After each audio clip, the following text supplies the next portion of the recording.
Boa E noite, aí, cara? Felipe Alves.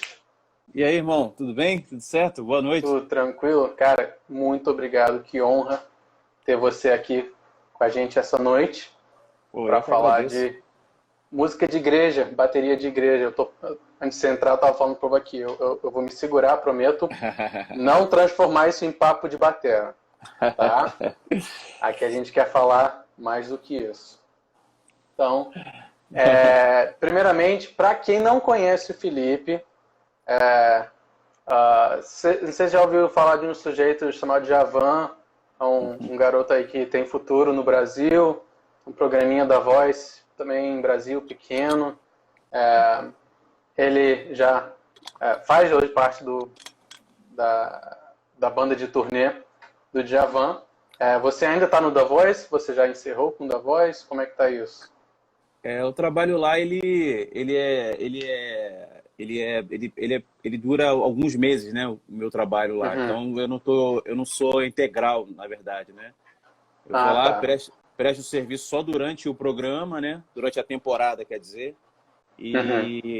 E aí depois só volto no ano seguinte, né? Mas Entendi. tô sempre lá fazendo, gravando trilha para novela. Tô sempre lá trabalhando com a galera.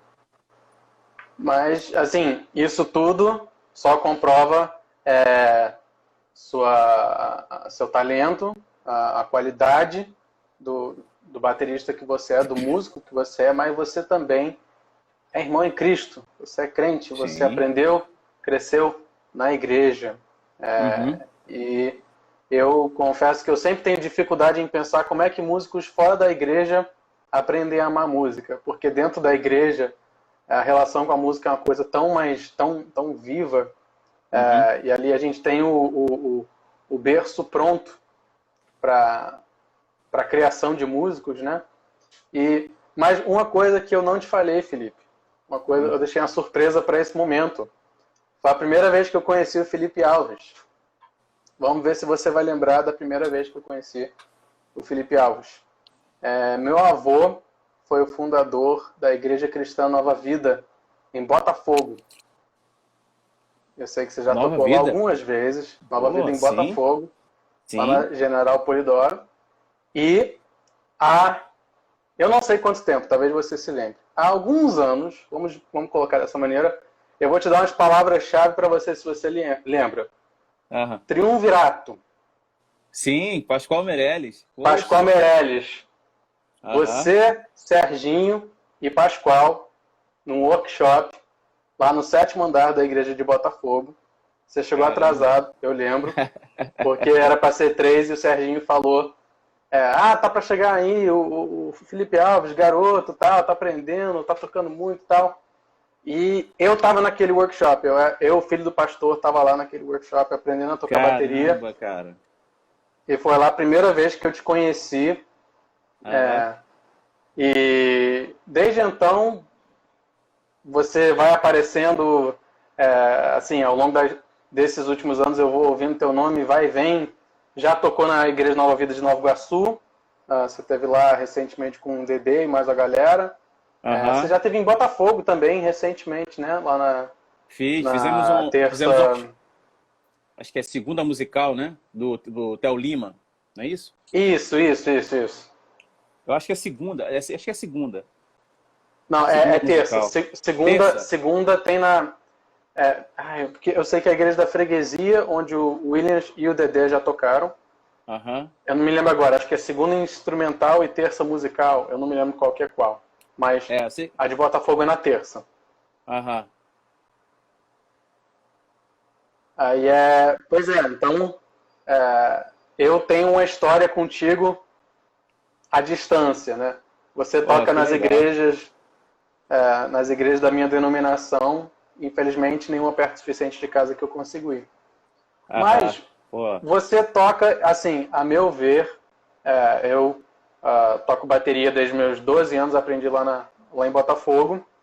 E ao longo dos anos, e particularmente recentemente que eu comecei a ver mais bateristas brasileiros, sempre fui criado mais com música americana. Minhas referências de bateria são muito mais americanas. Mas aí eu comecei a sentir falta de conhecer bateristas brasileiros. E de todos que eu conheço que estão mais perto da igreja, digamos, eu vejo no seu jeito de tocar, você tem um toque diferente, você tem uma pegada diferente que me chamou a atenção. É uma fluidez, mas acho que o termo mais apropriado para descrever, pelo menos a maneira que eu enxergo você tocando, é musicalidade. Eu vi uma live sua eu não me lembro agora qual que foi o Instagram, mas você te perguntaram justamente sobre musicalidade, e quando você começou a falar, descrever a musicalidade, eu falei, cara, a igreja precisa disso. A igreja precisa ouvir essa noção de... eu lembro uma vez um baterista que mudou minha cabeça nesse sentido, não sei se conhece o Ralph Peterson, é um batera de jazz, e ele estava falando que quando ele pede, por exemplo, para tocar um standard de jazz, ele pede lá para tocar, toque essa música na bateria. Aí 9 de 10 bateristas vão tocar a parte que a bateria faz naquela música. E ele diz, não. Eu não quero a parte que a bateria faz. Eu quero que você toque a música na bateria. E isso, eu fiquei assim, peraí, então, vamos pegar, se fosse o Take 5 lá do Brubeck. Não seria, tipo, o pratinho, não, seria, se a gente fosse pensar em digitação, seria aquele... Seria o que o piano faz, né? Obviamente a bateria não é um instrumento melódico. Mas aí esses conceitos eu fiquei assim, gente, músico de igreja tem que saber fazer isso, tem que ter essa abordagem. E aí, para quem não conhece o termo, se você puder dar pra gente aí uma definição. Como você definiria o conceito de musicalidade? Legal. Primeiramente, obrigado, cara, pelo convite, um prazerzão estar com você, poder compartilhar algumas experiências, né, que a gente vem adquirindo no decorrer da carreira aí. Cara, e musicalidade é um tema que, quando você falou do tema, eu já tinha muita coisa aqui, que eu até escrevi no meu iPad aqui e tal, quando você falou, na hora eu lembrei, eu tinha muita coisa aqui. Porque realmente é uma coisa que mexe comigo, né, e na verdade isso vem desde os meus 5, 6 anos de idade, né? Quando eu comecei a entender por música, quando eu comecei meus pais começaram a ver que eu realmente gostava de música, né? Então a musicalidade ela é um termo extremamente importante, né? Principalmente para músico, né? Em si, né? Então quando a gente fala de musicalidade, a gente precisa entender da onde parte a musicalidade, né? Bem, a musicalidade, óbvio, né, vem da música, né? E existem alguns fatores, né, que muita gente que principalmente na igreja, né, tem muitas igrejas que não têm esse ensinamento musical, não tem uma disciplina musical para todo mundo, né? Eu, por exemplo, eu venho de uma denominação chamada Assembleia de Deus. Então, a Assembleia de Deus, ela é um celeiro de músicos, cara. É uma parada incrível, sabe?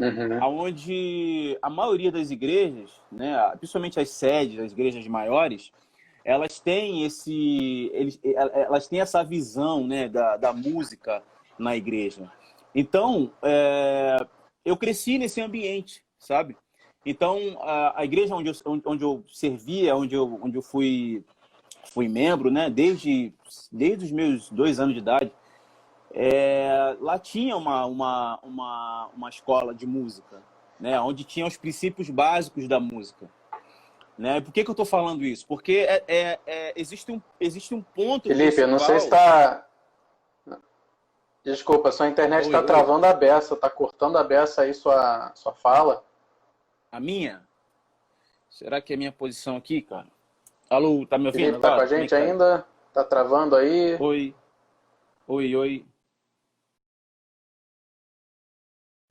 De todos os dias que a internet podia estar travando, tinha que ser hoje. Voltei? Voltou? Oi, tá indo e vindo. Eu tô te ouvindo, mas você tá parado. Agora foi. Chegou aí? Como é que tá? Tá Não sim. sei se é a minha Então, tá todo posição mundo aqui. falando aqui que tá bacana, só pra mim que tava travando. Aham. Mas tá, vamos lá.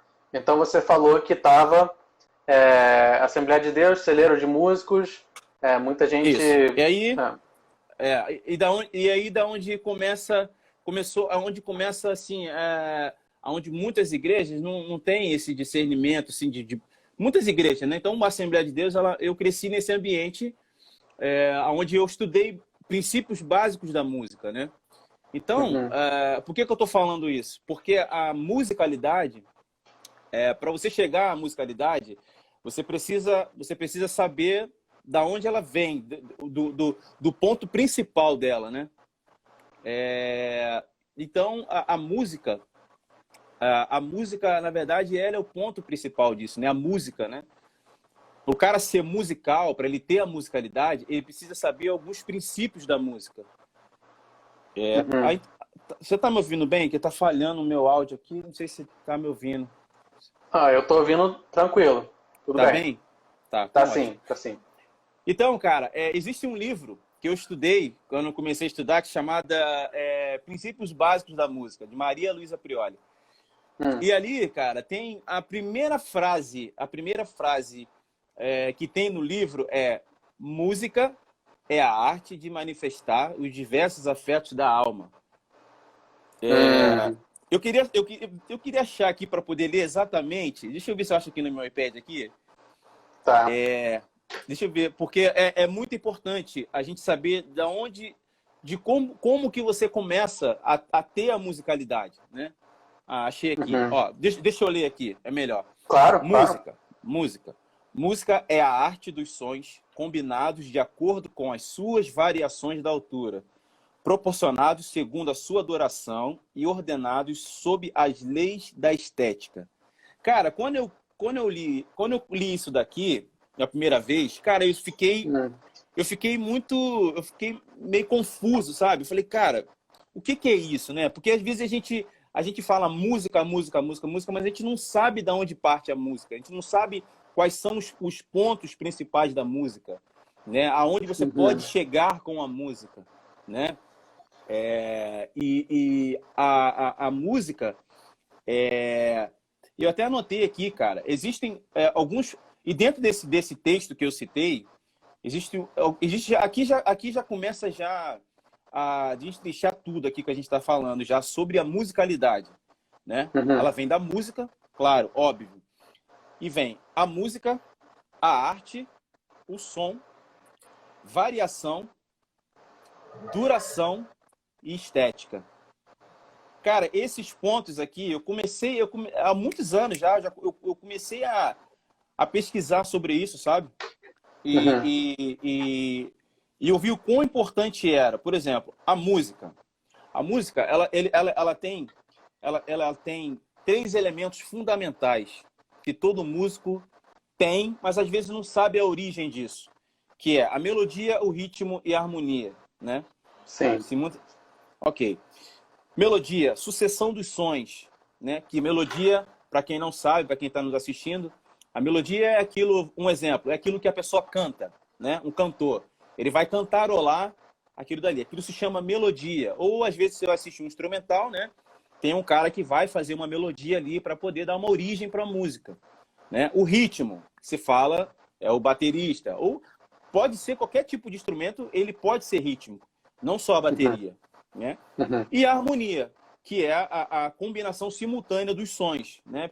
Piano, violão, um exemplo, né? Sim. E aí, eu citei também aqui, aí vem música, né? Dentro daquele texto, música, arte, formação de expressar suas emoções. Aí, Uhum. eu coloquei aqui, aí vem, combinados de acordo com as suas variações, aí vem variações, som, efeito. O que é o som? Efeito audível, sabe? De um movimento, de alguma coisa que você bate ou você toca. Isso é som, né? Uhum. Altura, que vem da questão da variação, que está lá no texto, que é a propriedade do som que se originaliza pelo o som grave, médio e agudo, né? Você vê, por Uhum. exemplo, um contrabaixo, um instrumento grave, né? A guitarra, ela já vem para um som mais agudo, né? O piano fica naquela região médio agudo, né? Só para a gente poder entender um pouco. Intensidade, que vem da propriedade do som de ser fraco ou forte, né? Uma pessoa toca muito forte ou ela toca muito fraco. Intensidade. Timbre, a qualidade do som que nos permite conhecer a sua origem. Através do timbre, é o que diferenciamos os sons de vários instrumentos, né? Às vezes você toca na bateria, você vai bater no prato, tem um timbre diferente do tambor, né? Ou às vezes se o cara tá num teclado, ele aperta um botãozinho, muda o som. Aquele ali, o timbre, né? E a estética. A estética eu fiquei pesquisando, cara. Eu fiquei, cara, qual é o sentido exato da estética? De onde procede a estética, né? Que tá lá no texto. A estética simplesmente ela vem do ato de perceber. De perceber, de notar. Seja ela algo natural ou seja ela algo artístico, né? Então, cara, desse partido aí, cara, eu comecei a entender o que de fato era musicalidade. Musicalidade é isso. Musicalidade é isso. Eu até anotei isso aqui, eu tenho essa anotada aqui no meu iPad, sempre fica aqui na tela principal aqui. Musicalidade, para mim, é a particularidade. É uma particularidade, uma característica do que é musical. Uma tendência natural ou um talento para criar ou tocar uma música. Sensibilidade para contemplar uma música. Conhecimento sobre a música. Demonstração, ou encadeamento harmonioso ou ritmo. Então, cara, eu classifico a musicalidade com tudo isso que eu te falei, sabe? Eu comecei a pegar, antes de tocar, antes de sentar no instrumento, eu procurei entender o que de fato eu me classificaria como um músico musical, que tivesse musicalidade. Então, tá aqui, cara. Esse aqui, para mim, é o meu livro, assim, sabe? É o meu texto como músico, de se entender o que é a musicalidade. Entendeu? E daí, então, cara, eu... Sim, sim. Não, por favor, continua, termina aí. Pode falar, já terminei.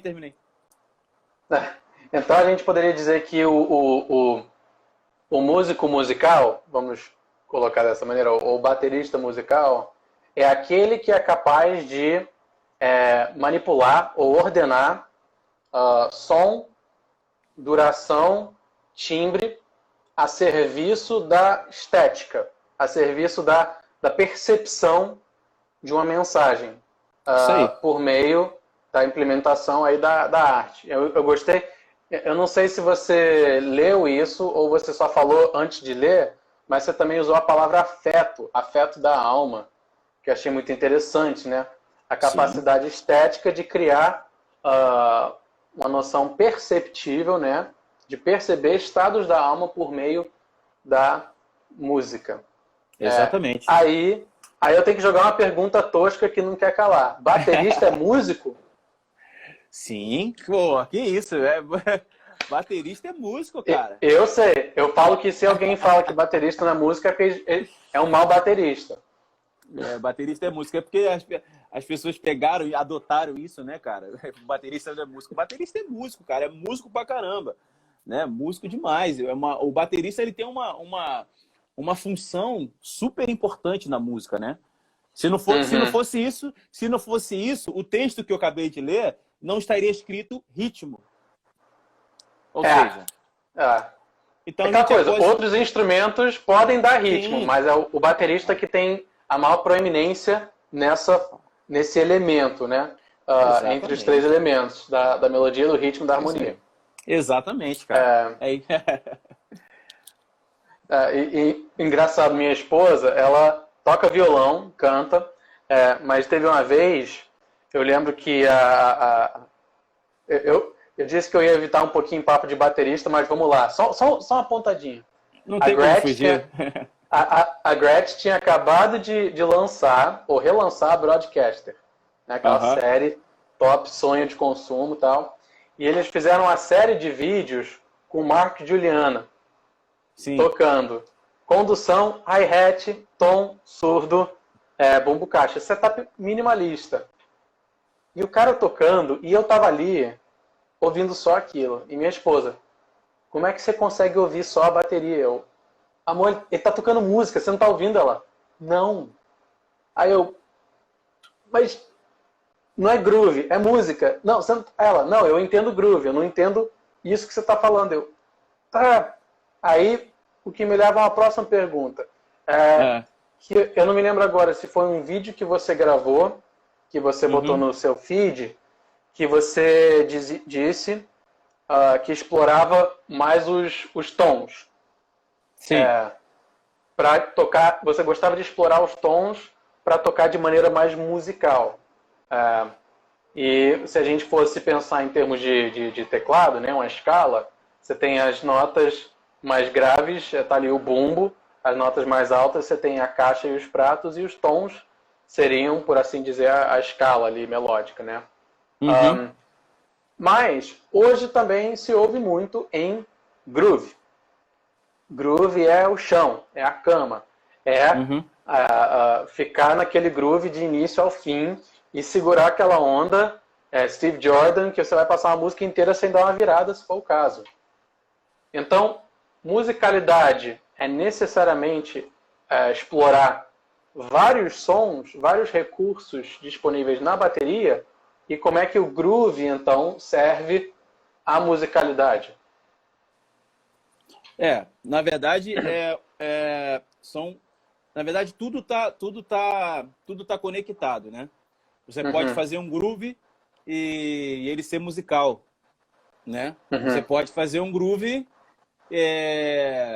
e soar mal também, né? Então, isso tudo a gente remete lá no início, na musicalidade. Se o cara tiver, você deu um exemplo aí, o Steve Jordan.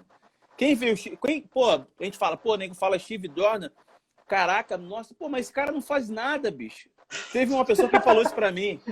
Pô, Felipe, me sinta uma referência aí, americana, um batera que você gosta. Eu falei, cara, Steve Jordan. Aí ele falou, pô, cara, mas eu já vi esse cara, mas o que você faz, o que você toca, poxa, é muito mais superior do que ele faz. Ele faz uma levadinha. Eu falei, cara, aí que tá. Aí eu falei, cara, aí que tá o problema. Porque para muitos a música, o cara ser músico ou ter musicalidade é ser o cara, bicho, que tem 30 braços que faz 1000 viradas. Não é o Aquiles, é o Gospel Chops, né? Musicalidade é Gospel Chops. Não, musicalidade não é só isso, né? Musicalidade é o Gospel Chops, que é uma linguagem, né? Sim. Mas, cara, aí citando o Steve Jordan, cara, bicho, é extremamente musical. Você vê aquele cara tocando, eu vejo aquele cara tocando um groove sozinho, cara, eu consigo enxergar uma banda tocando em cada peça que ele toca. É impressionante você falar isso. Parece até coisa de maluco, mas, cara, a musicalidade desse cara é tão incrível. Aí, tipo assim, aí eu fui ver os discos, né?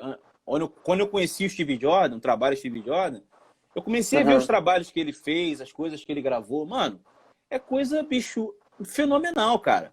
Sabe? E ele não toca simplesmente groove. Não é só o groove. Se tiver que fazer uma parada a mais, ele faz. Mas é o cara que tem a maturidade de entender o que se deve tocar e o que não se deve tocar, cara. Isso que é a grande sacada da musicalidade. Entendeu? Que a gente volta lá na questão da estética, que é do perceber. O músico, em geral, ele precisa ter e entender, quer dizer, ele precisa ter a percepção, cara. Percepção. Quando eu vou tocar alguma coisa, falando da minha musicalidade, quando eu vou tocar alguma coisa, seja ela instrumental ou seja ela cantada, cara, a primeira coisa que eu faço é fazer uma análise da música. É fazer uma análise de onde eu vou tocar. Eu tenho que perceber, calma aí. Eu, na minha função de baterista, o que eu vou tocar aqui? Qual é a minha o que eu tenho que perceber aqui para eu poder tocar? Bicho, a música ela tá contando uma história. Se eu não tiver essa maturidade para poder expressar isso na música, cara, eu posso jogar a música por água abaixo, entendeu? Então, Uhum. cara, a musicalidade, se falando da percepção, cara, é algo, cara, importantíssimo. E para colocar uma coisa aqui, alguém falou aqui, menos é mais. Não vamos botar o Steve Jordan, por mais que ele seja referência, não vamos dizer apenas que o Steve Jordan é referência. Porque, por exemplo, você falou, você pega a música, você analisa toda a música, você analisa, faz análise, avaliação desses elementos que a gente falou. Estética, afeto, o que essa música tá querendo passar, né? E se você não traz como instrumentista para aquela música, vamos supor, menos é mais, vai tocar com os Dark Puppy para ver se menos é mais. Se o batera não acompanhar o que todo mundo está fazendo, o menos é mais dele, É. vai ficar fora de lugar. Vai ficar esquisito, Exatamente. né? Eles sempre me fazem essa pergunta, né? Felipe, o menos é mais? Eu falo o seguinte, cara, a música é mais. A Uhum. música é mais. A música que tem que estar falando, a música que tem que estar em primeiro lugar, entendeu? Não significa que o menos é mais. O menos ele pode. O menos, às vezes, ele pode ser mais, o mais também pode ser menos. Vice-versa. Uhum. Enfim, Ah. é um conjunto de coisas que a gente tem que ter a maturidade para poder entender, entendeu? Para você saber o Uhum. que tocar. É claro, isso aí a pessoa ela vai adquirindo de acordo com a vivência, com a experiência musical, né? Uhum. Junto com a musicalidade. Então, cara, por exemplo, tem coisas que eu gravo aqui que, por exemplo, às vezes eu recebo muita gravação que o batera, tipo, não achou o lance da música, sabe? Pô, cara, o cara é fenomenal, mas não, sabe, aquele lance do time que não rolou? Aí beleza, aí o cara me manda a música.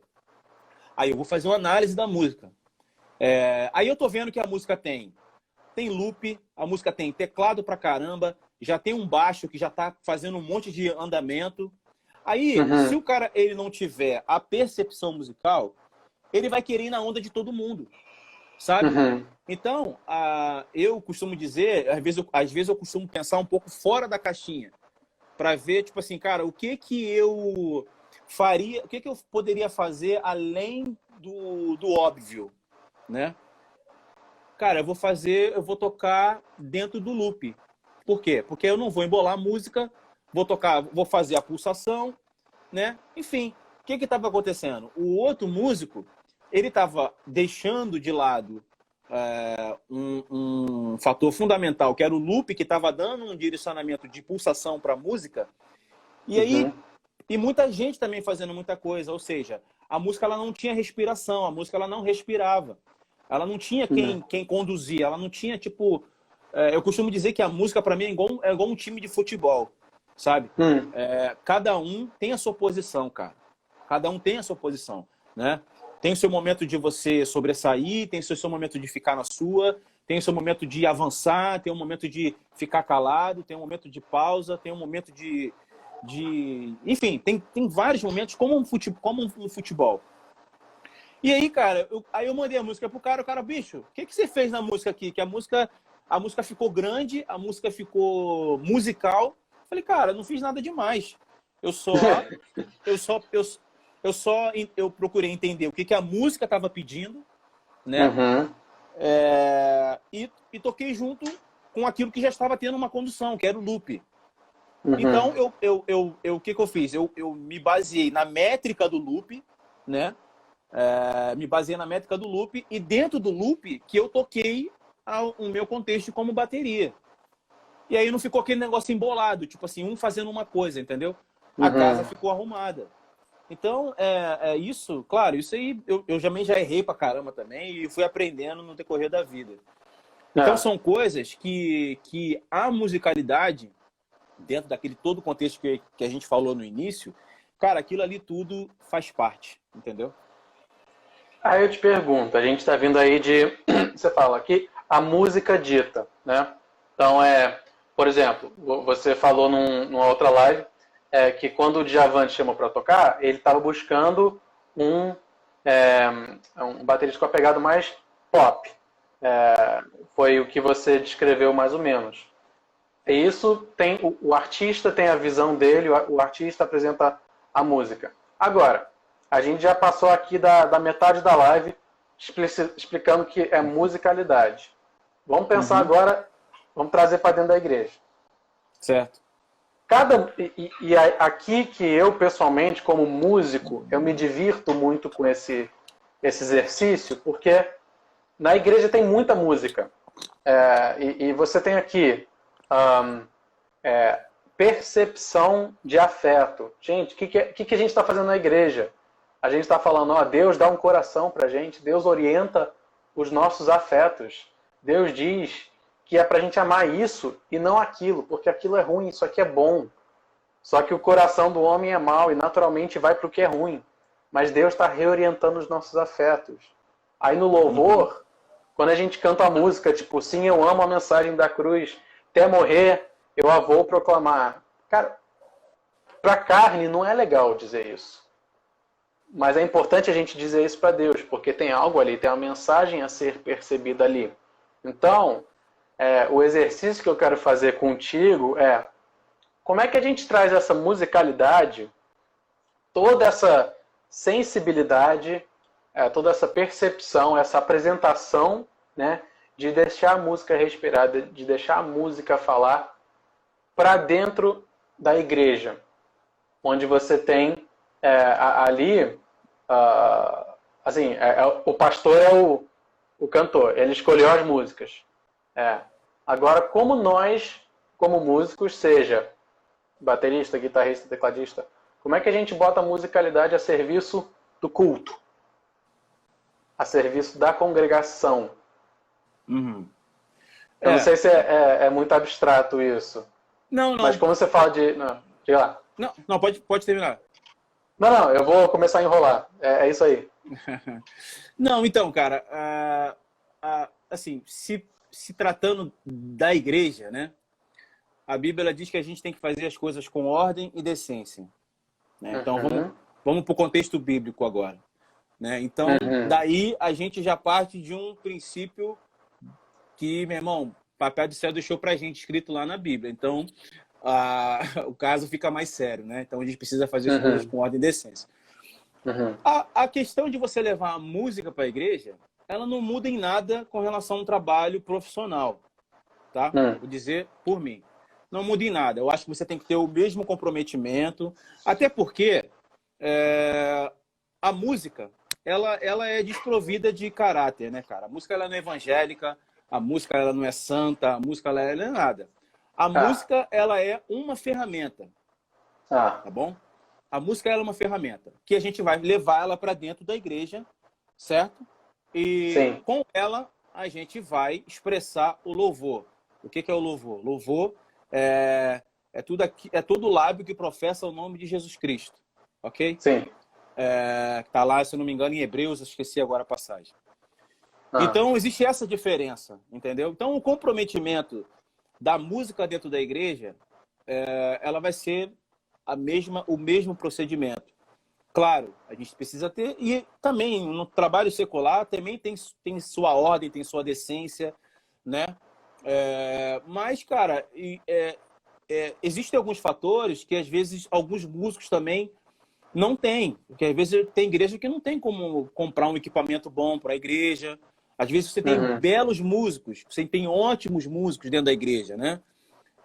Mas não tem um apoio, né, da igreja. Às vezes a igreja não tem uma condição boa para poder comprar um equipamento, para poder investir no músico, né? Mas, cara, eu acho que o procedimento tem que ser o mesmo, o carinho tem que ser maior ainda, porque ali a gente tá usando a música para exaltar o nome de Deus, né, cara? Exaltar o nome daquele que é digno, né? Então, as coisas precisam ser feitas com mais excelência ainda, né? E pra gente que é cristão, né, sempre tem algo a mais do nosso coração, né? Da questão espiritual, né? A gente sempre quer elevar mais. Então, a música, cara, ela... É claro, cara, Deus, ele não precisa de música. Ele não depende de música, né? Mas a gente usa a música como essa ferramenta. Então, o contexto é o mesmo, cara. O contexto é o mesmo, o procedimento é o mesmo, o carinho tem que ser o mesmo. o que às vezes muda um pouco, né, é como a igreja recebe a música, como a igreja vai, como o pastor, quando o pastor ele é músico, você pode ver que a tendência da igreja é totalmente diferente, né? Não dizendo que o pastor ele vai valorizar a música, mas ele vai ter uma visão muito maior na música dentro da igreja, né? Sim. Essa arte da música, se o cara ele for, por exemplo, se eu for um dia for pastor, cara, eu vou ser o cara que eu vou fazer com que a música seja uma ferramenta poderosa dentro da minha igreja, porque a música é uma ferramenta poderosa, né? Sem dúvida. Sim. Então, cara, o procedimento eu acho que é o mesmo, sabe? Mas, claro, com suas limitações, né? Tem igreja que pode dar um recurso maior e tem igreja também que não pode. Aí o músico ele tem que ter também o discernimento de saber medir as coisas, né, cara? É o que eu penso. E se a gente for pensar assim, que a gente tem muita igreja que fala assim, tipo, olha, a banda vai fazer a música e a igreja que vem atrás, dá seu jeito. Se a igreja não puder acompanhar, problema da igreja. Os músicos estão aqui como se a música fosse uma coisa destacada do resto da igreja. Tipo, tem a música e vocês fazem seu culto aqui, a gente faz nosso culto aqui. Ou um único músico na banda que diz, ó, eu tô fazendo para Deus, tô fazendo o meu para Deus. Aí penso lá no time de futebol. Eu tô fazendo para Deus. Eu peguei no meio de campo, driblei todo mundo, perdi a bola, voltei, tentei, mas não passo para ninguém. Aí você tem lá o baterista, o guitarrista, o cara que passou a semana inteira ouvindo Oficina G3, aí chega na igreja e vai tocar Grande é o Senhor. E ele tá lá doido para meter o aposan ali no meio e tal, e tá lá fritando e tal. Mas como é que você enxerga até onde a banda tem que ir para incluir a congregação como parte da banda? Vamos pensar assim, né? A banda é todo mundo dentro da igreja. Então, se tratando do contexto da igreja, o músico na igreja, ele precisa entender que o louvor, vamos dizer, a música, ela precisa ser congregacional. Okay? Que vai abranger a todo mundo, não só os músicos, mas como aquela senhorinha que está sentada lá atrás, sabe? Com os membros da igreja. É claro, cada igreja tem um estilo musical diferente, né? Por exemplo, a minha igreja ela é uma igreja mais jovem. Então, a onda, bicho, é pop rock, é worship e tal, né? Aquela onda toda. Ótimo. Beleza. Mas tem igreja que ela é mais tradicional, né? E ali tem músicos maravilhosos, né? Então, então, o que eu penso, cara, dentro desse contexto, é que o Ministério de Louvor, né, ele precisa ter essa sensibilidade. E os músicos também. Sempre vai ter um músico que vai querer sempre tocar mais, sempre vai ter um músico que vai querer saltar mais. Só que ele precisa entender que se ele fizer isso e prejudica o seu próximo, ele está prejudicando o corpo, né, cara? Ele está prejudicando o corpo de Cristo. Então, isso, e não tem como fugir disso, porque a gente ali está como um corpo, a gente ali está como uma expressão de louvor a Deus.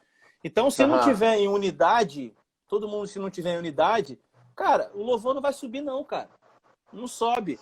Você pode, bicho, não vai acontecer nada, vai ser só música, sabe? Vai ser só música. O cara pode fazer as 1000 viradas, o guitarrista pode fazer as 30.000 frases, beleza.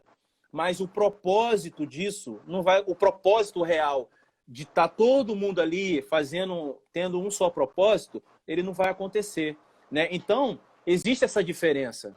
Existe essa diferença do músico em si, né? Existe a diferença da música na igreja congregacional e existe também a questão da musicalidade, do músico que é musical, ter a percepção de entender o ambiente que ele tá vivendo ali no momento, entendeu?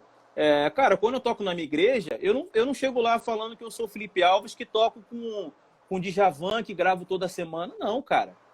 Eu chego, procuro, eu me entre no mesmo contexto de todo mundo. Entendeu? Eu não tenho que sobressair mais do que ninguém. Só porque eu sou o Felipe Alves, eu tenho que chegar lá e fazer o que eu quero? Não. Dentro da igreja e fora da igreja, a música ela tem a sua regra. A música ela precisa ser respeitada. Ela tem seus pontos que precisam ser respeitados. E uma delas é a percepção musical, a educação musical. Isso tudo tá contextualizado à música. Dentro do contexto do músico, isso aí faz parte dele. Isso aí tem que ser um manual prático dele. Opa, peraí, cara. Pô, eu tô hoje aqui, tem um cara aqui que ele não é tão musical assim. Então, eu vou procurar tocar junto com ele para a gente poder ganhar esse jogo, entendeu? Para as coisas poderem fluir como tem que fluir, entendeu? Assim como o meu trabalho, tem trabalhos que eu tenho que tocar muito, tem trabalhos que, cara, que eu tenho que fazer o feijão com arroz bem feito e tá tudo certo. E na igreja não é diferente, né? Eu vejo muitos erros assim dentro da igreja. Que o cara, ele é um cara totalmente desenvolvido, mas tem um músico ali, cara, que ele trabalha de segunda a sexta e ele não tem como estudar, entendeu? E aí, o que que faz? Aí o cara tem que ter essa maturidade. O músico, ele tem que ter essa maturidade dentro da igreja, né? E fora da igreja também. Às vezes você vai tocar com um músico que ele não é tão musical como você. Mas você tem que saber, você tem que entender que aquilo ali é um time. E a gente precisa, meu irmão, deixar a bola na cara do gol para, meu irmão, o pastor chegar lá no final do culto e mandar a bola pro gol, entendeu, cara? Essa é a realidade. E é assim que eu penso, entendeu? E então, o que você acha? Uma das coisas que a gente estava conversando mais cedo é o quanto, como é que a gente ensina para os músicos de igreja a ter essa visão que, por exemplo, no estúdio, você ouve muito baterista de estúdio dizendo essa coisa, né? O próprio Steve Jordan, tem um vídeo lá que ele conta um exemplo, que eles montaram a banda lá e estão gravando e tá aquela quebradeira e tal, e de repente alguém entrou o produtor e falou, vamos reduzir o andamento, vamos diminuir, vou tocar isso uns 15, 20 beats para trás. Aí disse que a coisa, todo mundo voltou e ele disse que a música começou a respirar, a música ganhou outra vida, né? Então essa percepção. Se você chega para um músico de igreja e fala, e você vê esse músico com essa cabeça assim, como é que você ensina isso para ele? Você, Felipe, vamos supor, pastor Felipe lá na igreja,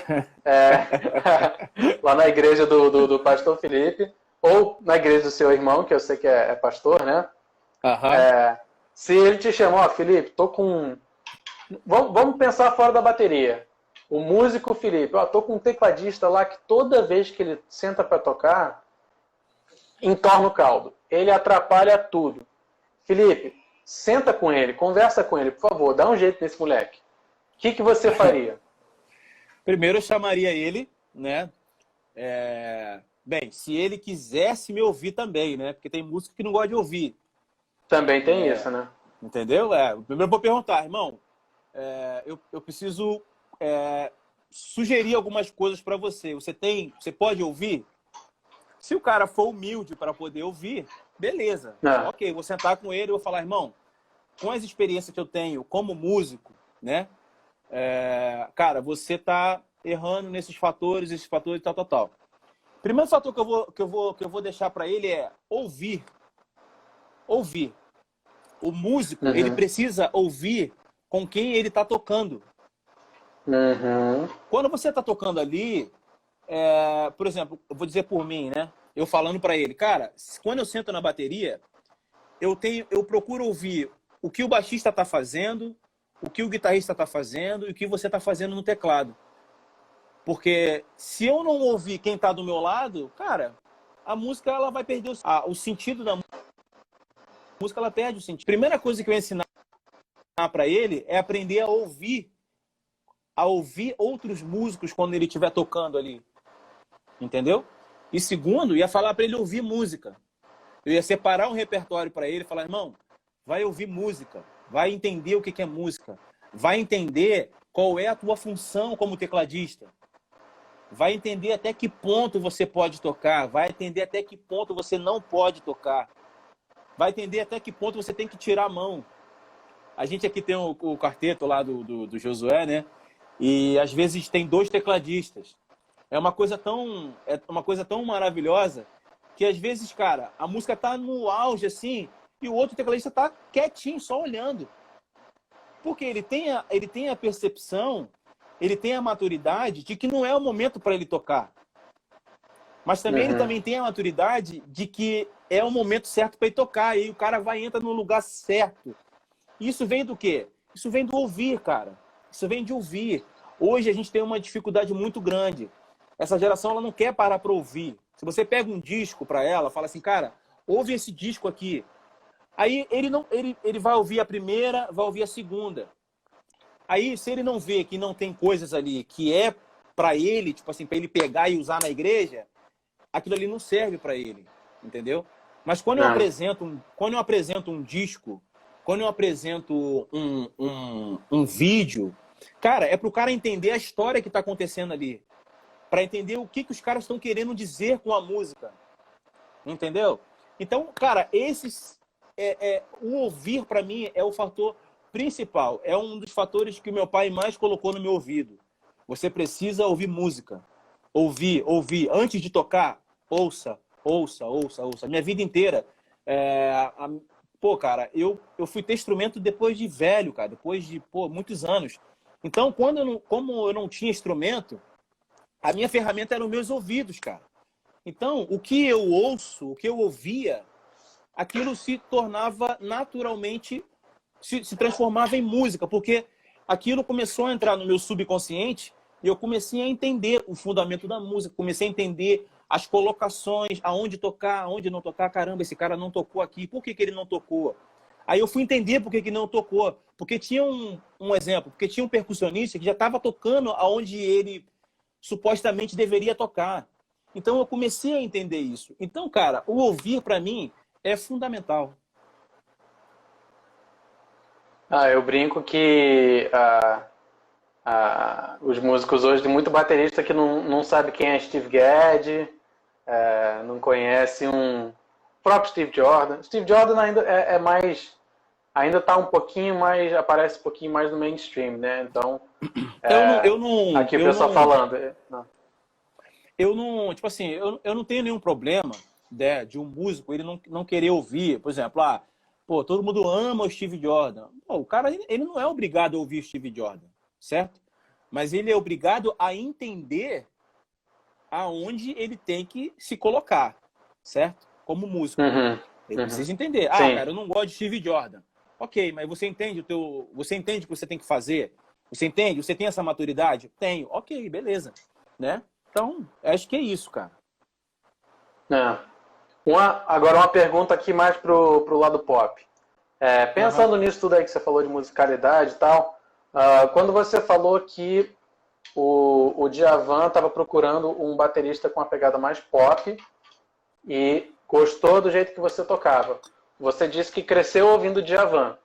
Você já conhecia, digamos, o Djavan nos termos do Djavan.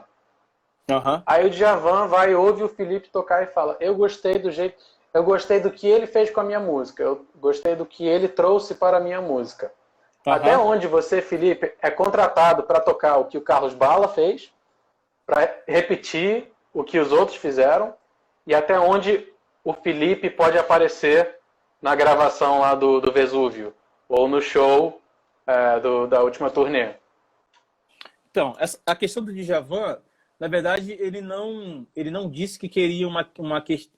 Quando, na verdade, ele citou isso para mim depois que eu gravei a primeira música, né? Que ele queria que a tendência do disco seria ser um disco um pouco mais pop, né? Seria um disco menos. Não seria um disco como Malásia, como o Bicho Solto. Não, seria um disco mais simples, né? Mas com uma sonoridade diferente.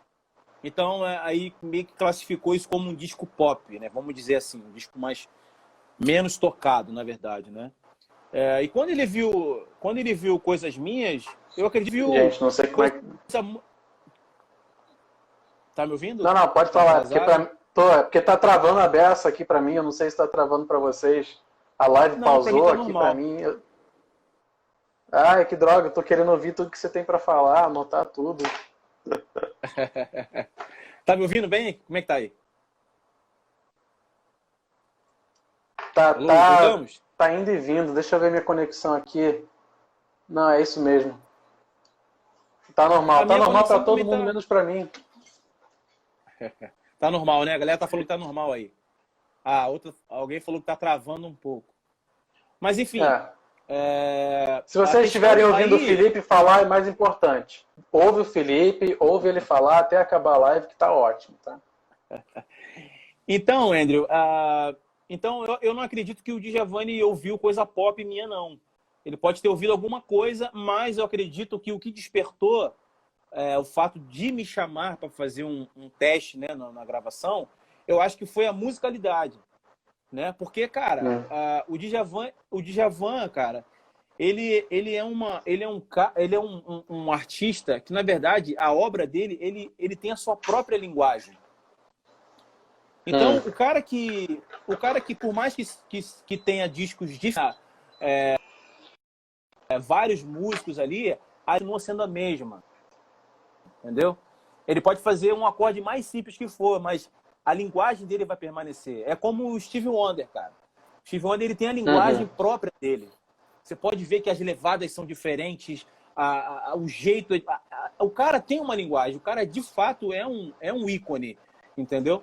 Eu costumo dizer que quando o cara é ícone, é isso aí, é o cara que tem uma linguagem própria musical.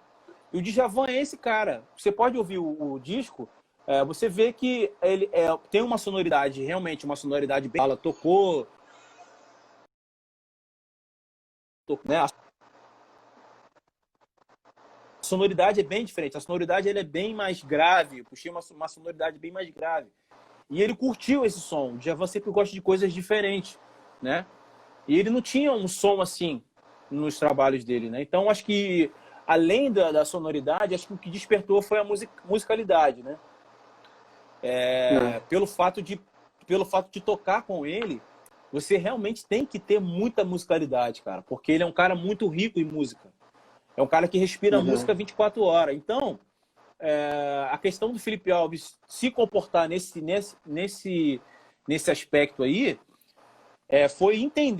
foi exatamente tudo que eu falei aqui desde o início, de ter a maturidade de entender o que ele queria, né? E ao mesmo tempo ele me deixou muito livre assim para poder sugerir algumas coisas, né? Como baterista, né? Mas assim, ele já tinha muita pronta, assim, sabe? As ideias, ele passa as ideias e aí tem que ter a maturidade para poder acatar aquilo ali e transformar em música.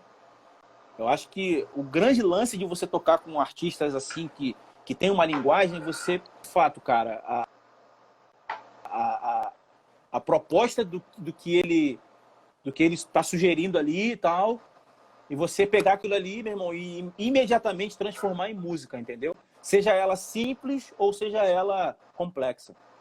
Tá, então a gente estava falando sobre o Djavan que te convidou para tocar gravar o novo CD dele. Isso. E eventualmente você virou o batera da turnê. Então, duas coisas. Primeiro, o que foi que ele queria que você fizesse, que você trouxesse? Você começou a falar, pelo que eu peguei. Você começou a falar da linguagem dele, da musicalidade própria dele, um som todo dele. Eu costumo brincar com minha esposa, que tem música que tem artista que regrava. Para uma regravação dar certo, na minha cabeça, o cara tem que descaracterizar o original, fazer uma coisa só dele, ou ele canta melhor do que o original e dá um banho no original. Aí, eu lembro de qualquer música do Djavan. E qualquer música do Djavan, na voz de outra pessoa, não é mais a música do Djavan. Porque na minha cabeça falta aquele timbre da voz dele. Não dá. Eu não consigo ouvir, sei lá, Sina, Oceano, Flor de Lis, qualquer uma dessa. Não dá. Dia frio. Gente, dia frio sem a voz dele, não é um dia frio. Não adianta. Você pode pegar, sei lá, Maria Rita, bota aí, Luísa Posse. Não é. É a própria linguagem dele, cara. Quando o cara tem uma linguagem, não adianta, cara. É fogo, né, cara? É um ícone, né? Não tem como fugir disso. É igual, como eu citei, o Stevie Wonder. Você pega outra pessoa cantando Sir Duck, do Stevie Wonder, cara, parece que não é, entendeu? Parece que perdeu o sentido da música. Por mais que o cara cante pra caramba, né, bicho? Mas, às vezes, não tem como. Porque a música do cara, o cara respira aquilo ali. Aquilo é dele, né? O cara, bicho... O cara criou aquilo ali, então soa diferente, né? Não tem como. E como foi para você, então, trazer ainda mais que você falou que seu pai te botava para ouvir Djavan, né? Quando criança. Quando você é chamado pelo Djavan para tocar e ele te diz, Felipe, eu quero que você, sei lá, bote a bateria dessa minha música. Com que cabeça que você chega nisso de tentar, sei lá, recriar Carlos Bala, ou você fala, não, o Djavan me chamou, então tem algo que só eu posso trazer para isso aqui. Como é que você encara uma situação dessa? Primeiro você tem que identificar, né, que você precisa entender que existe um nível, né, musical para aquilo dali, que é um nível musical muito alto, né? E, ao mesmo tempo, você tem que entender que você está ali, você não tem que ser o Carlos Bala, você não tem que ser o Viana, você não tem que ser o Theo Lima, você não tem que ser, de todos os bateras que passaram. Não. Você está ali porque você tem uma identidade, né? E a minha... Para minha alegria, para minha satisfação, foi com o Djavan, né, cara? Porque foi o cara que eu mais ouvia, que meu pai mais ouvia.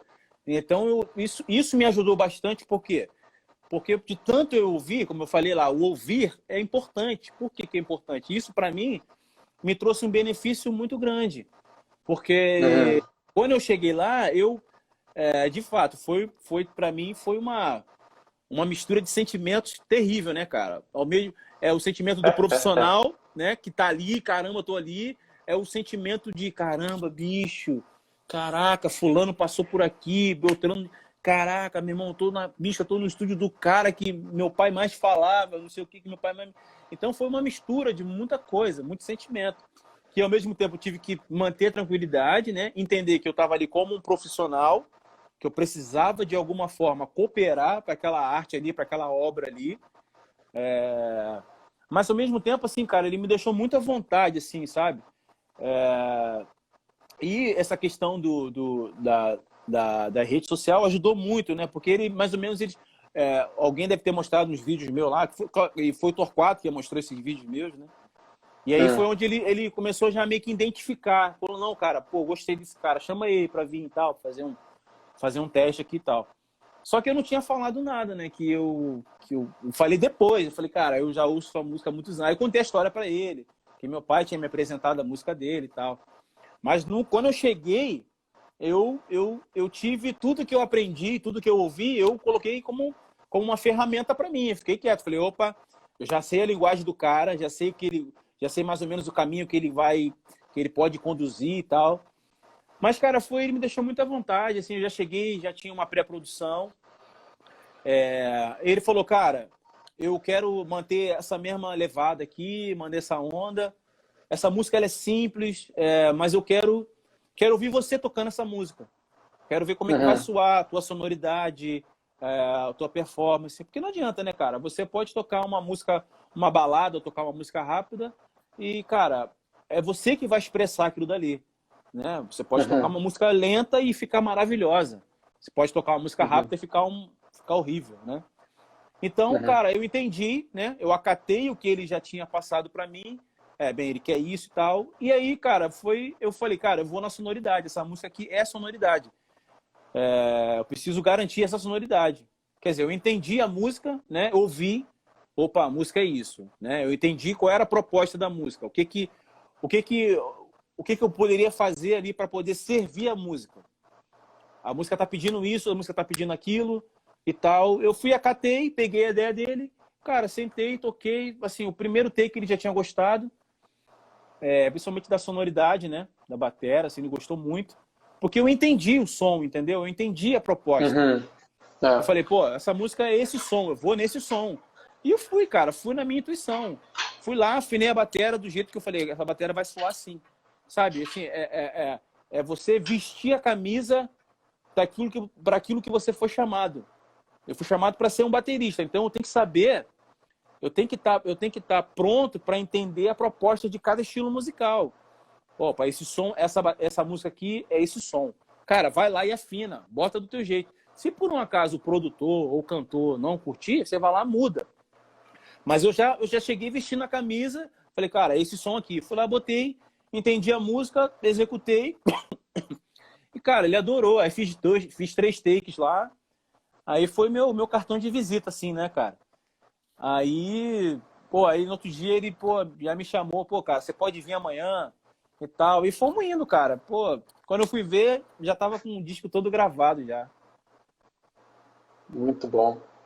E quando você pega assim, você tem as músicas que você gravou no estúdio, você leva então essa referência pro palco, pra turnê.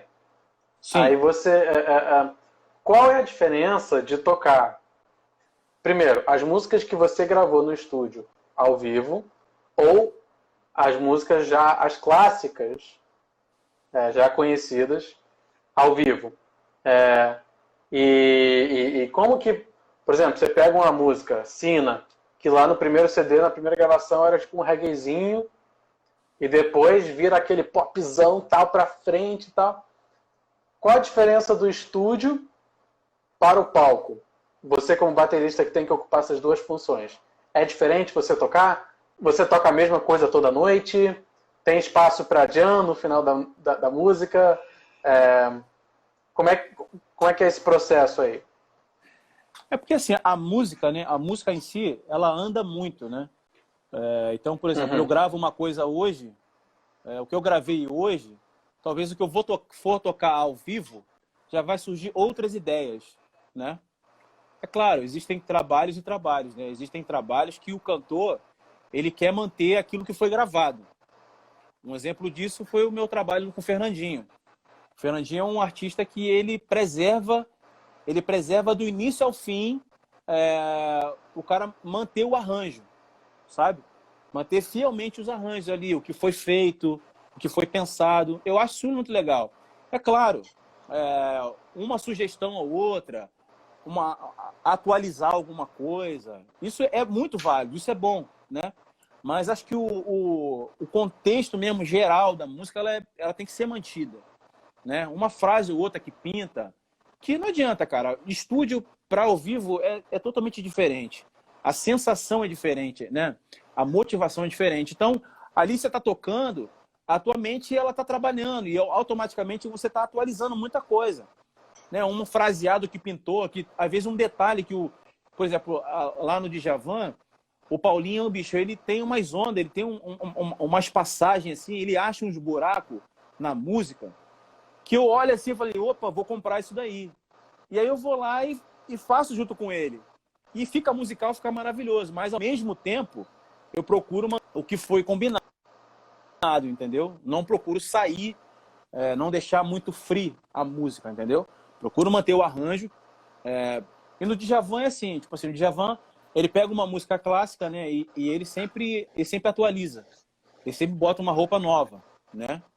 Mas você pode ver que ela sempre tem um ponto que é original dela, né? Mas às vezes um detalhe ou outro que muda e tal. Mas o Djavan deixa a gente muito à vontade, assim, como músico, sabe?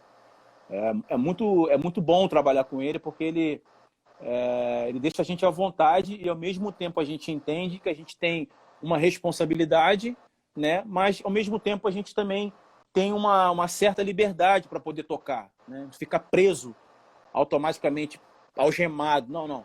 Vamos fazer música dentro do que foi combinado, Se pintar um detalhe ou outro, se não afetar a música, tá valendo. Agora, se afetar, não faça, entendeu? Mas isso aí é um pensamento que o músico já tem que ter na cabeça, né? Então, por exemplo, o que eu gravei no CD, muita coisa ficou, né? Principalmente do CD novo, que é legal, porque está apresentando, o trabalho é novo, então aquilo que foi gravado está fresco ainda, né? Então mantém.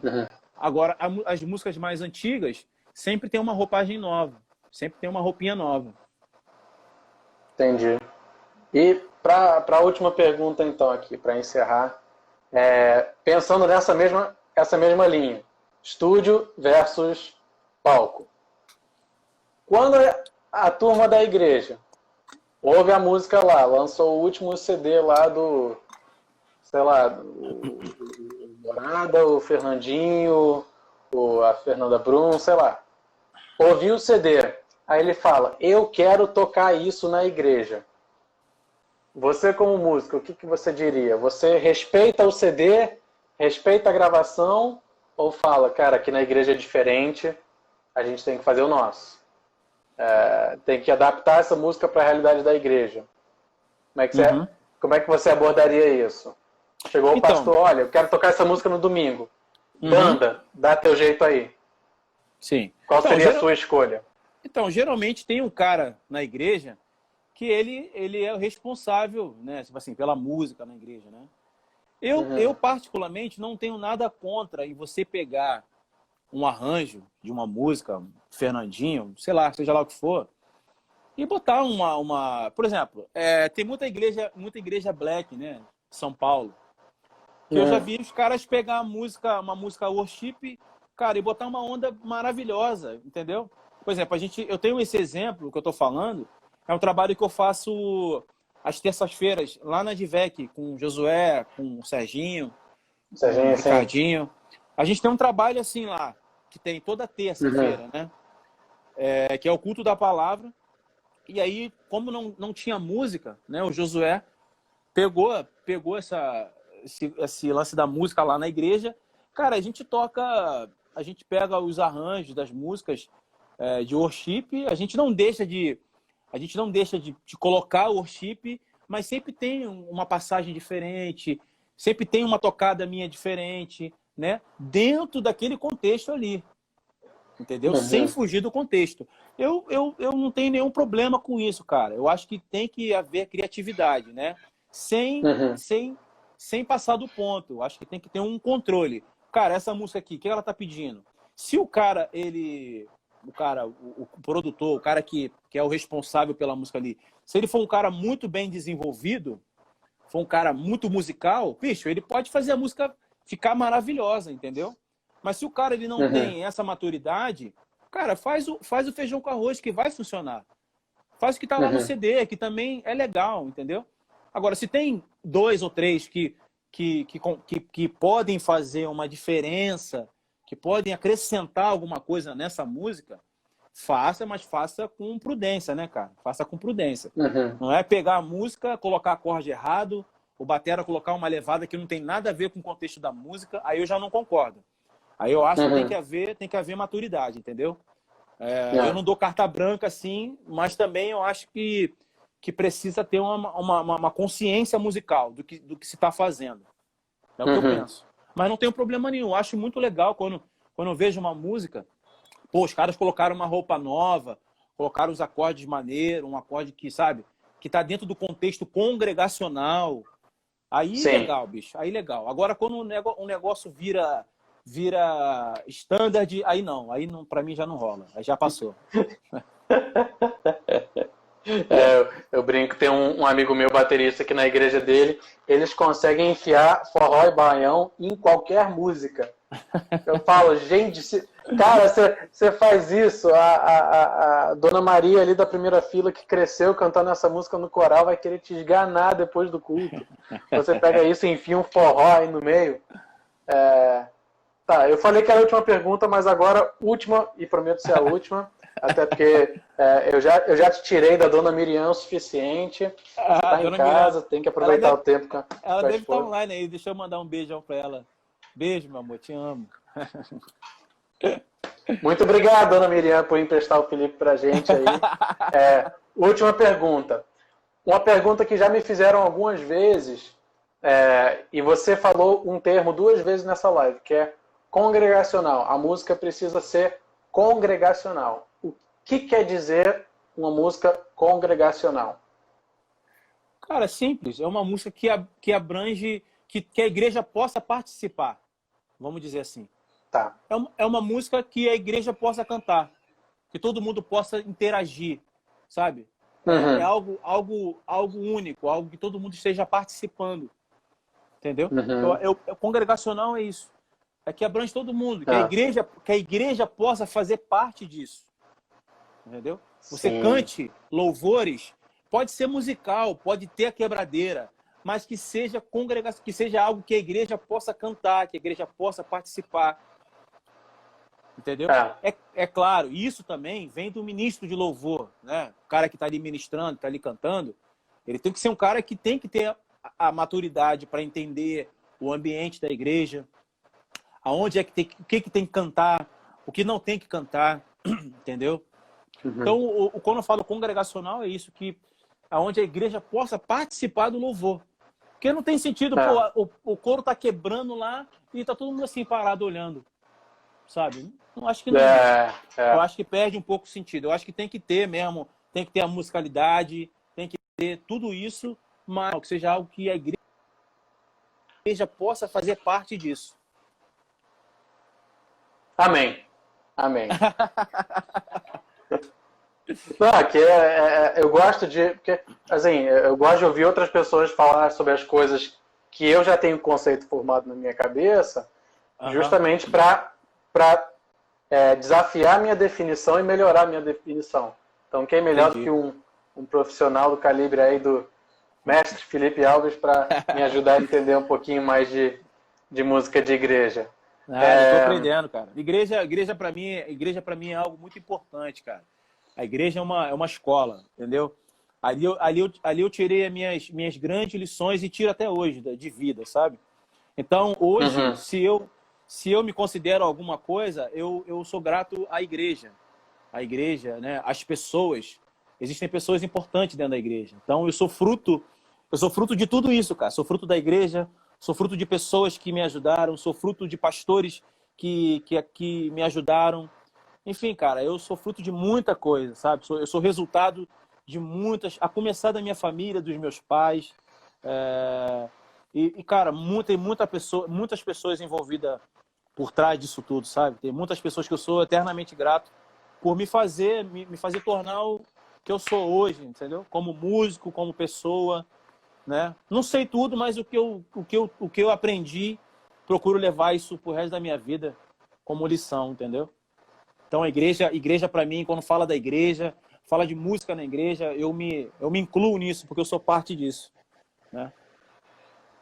Muito bom, muito bom. Só para não dizer que a gente deu onde não teve momento batera nerd aqui, 2 perguntas muito rapidinhas de batera nerd. Eu já vi na sua timeline que você tinha uma Gretsch Renown do modelo primeiro com aro diecast.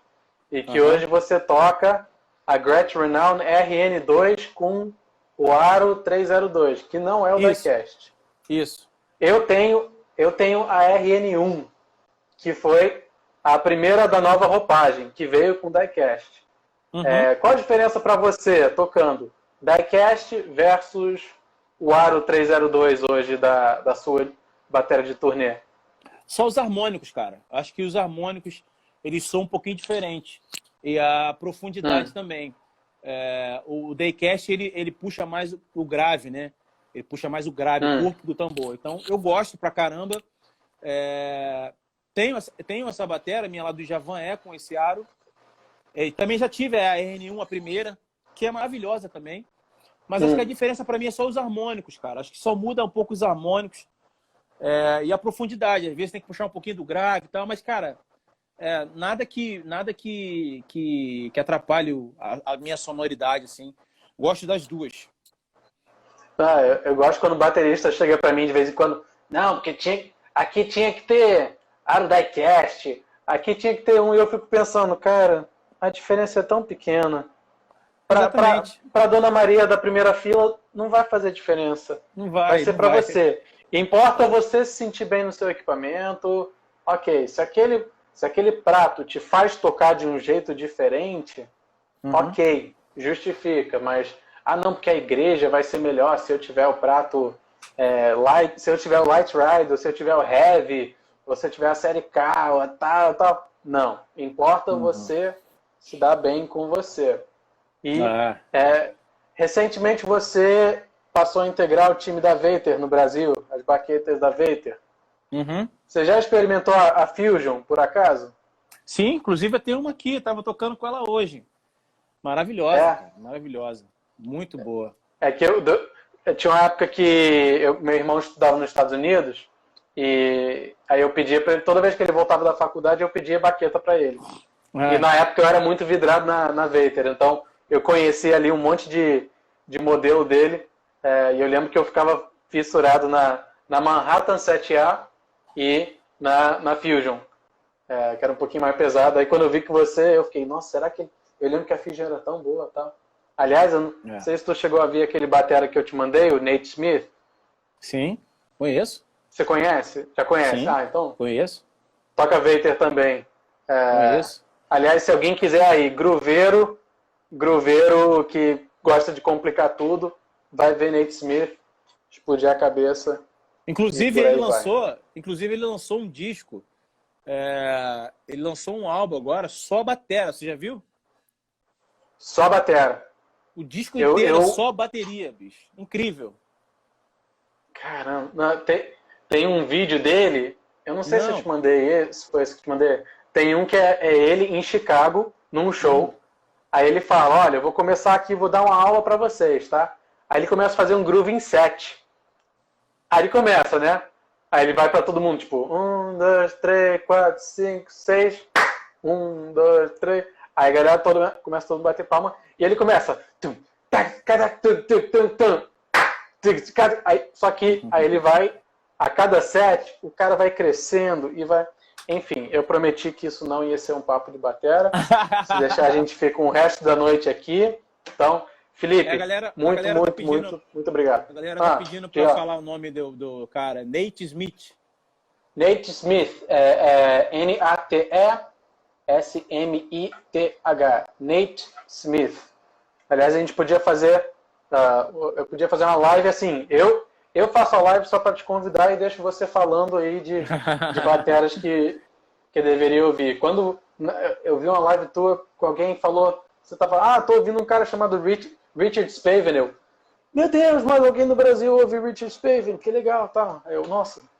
Aí eu fiquei, caramba, o cara ouve os mesmos bateras que eu. Enfim. Cara, muito obrigado. A honra ter você aqui com a gente. Pocket Change do Nate, isso aí, Gabriel. Pocket Change, acho que foi o CD que ele lançou. Esse foi o de batera ou o anterior? Porque ele fez um CD inteiro também, compôs um CD inteiro. Vários outros instrumentos, não só bateria. Legal. Então, Felipe, mensagem final aí para músicos de igreja. Nunca desistir dos seus sonhos. Persistir, perseverar, fazer sua parte, estudar.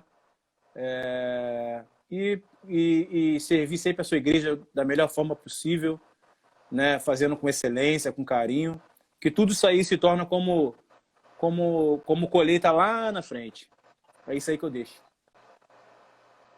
Cara, muito obrigado.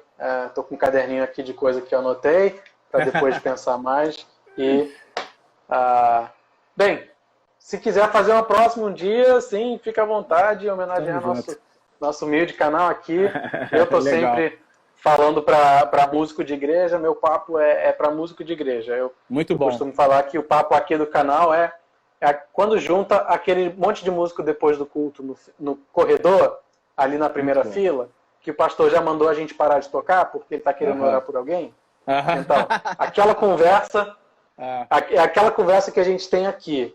Eu sou fruto disso. Eu aprendi a tocar bateria porque acabava o culto, eu subia na bateria e o guitarrista, de tanto me ver fazer bagunça, ele virou e falou, você quer tocar? Eu quero. Então tá, você vai contar até 4 aqui. aí você vai fazer 8 aqui, e vai fazer 1 e 3 aqui, e 2 e 4 aqui, tá bom? Começa. Então, eu fui fruto disso, eu quero perpetuar isso. Então, mais uma vez, Felipe, muito obrigado, e que Deus te abençoe, abençoe seu trabalho e seu ministério. Agradecer a todos aí que participaram da live. Obrigado, gente. Valeu pela paciência aí, pela parceria. Obrigadão, tá? Tamo junto aí. Obrigado por todo mundo que tem aí curtido o meu trabalho, tem abençoado a minha vida aí. Obrigadão, tá, galera? Tudo de bom para todo mundo. André, obrigado, tá, cara? Tamo junto aí. Foi um prazer conversar contigo.